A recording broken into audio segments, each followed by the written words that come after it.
Good morning and welcome to this week's PFL podcast. I'm Curtis Chandler and we've got a lot to report on this week. Stocks were higher, crude lower, the SPR keeps drawing, and Alberta is looking at 8 million barrels per day. The Dow closed Friday at 51,202.26 points, and that was up 335.48 points week over week. CPFL's Rail Report for all closing indices. In overnight trading, Dow futures are trading higher and are expected to open up 416 points higher from Friday's close. Crude went the other way. WTI closed at $84.88, down $5.66 per barrel week over week. WTI is poised to open down $4.73 from Friday's close. Oil inventories. U.S. commercial crude drew by 7.2 million barrels, putting stocks at 5% below the 5-year average for this time of year. Propane built by 1.1 million barrels and now is 35% above the 5-year average for this time of year. Propane prices closed at $83, up 83 cents per gallon, mind you, up 3.8 cents per gallon week over week. Total commercial petroleum drew 5.6 million barrels week over week. North American rig count was up 10 rigs week over week. The U.S. was off by 1 rig and now sits at 562 active rigs. Canada, on the other hand, were up by 11 rigs week over week and have 180 active rigs. Year over year, we are up 49 rigs collectively working out there. Over to rail. North American rail volumes in week 24 were up 7.56% year over year. Carloads were up 2.79%. Intermodal jumped up by 12.44% year over year. 9 out of 11 major traffic categories posted year over year increases. Metallic ores was up 15.4% and coal was down 7.9%. Now with what we're watching out there for you. Petroleum carloads were down by 241 carloads week over week. Please see PFL's Rail Report for further details on that one.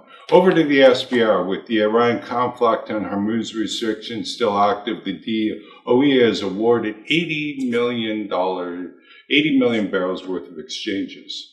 The reserve now sits at 349 million barrels, the lowest level since 2024. The U.S. has committed up to 172 million barrels under IEA's $400 million plan. Up north, Canada is officially in a technical recession. A CPKC signal strike is active. 3 major contracts roll over in the next 18 months, and Vancouver is running out of container capacity. CPFL's Rail Report for further details on that.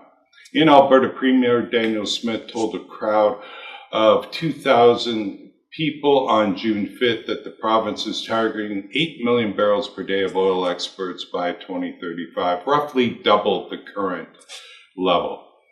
The egress map does not add up and there's problems. See PFL's Rail Report for further details on that.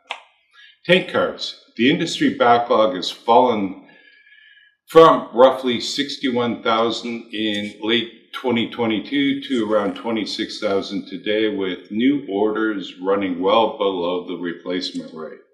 On the UP-NS merger, the Surface Transportation Board accepted a revised application on May 28th, then immediately held the proceeding in abeyance pending a July 27th supplemental filing and full environmental impact statement. Stay tuned.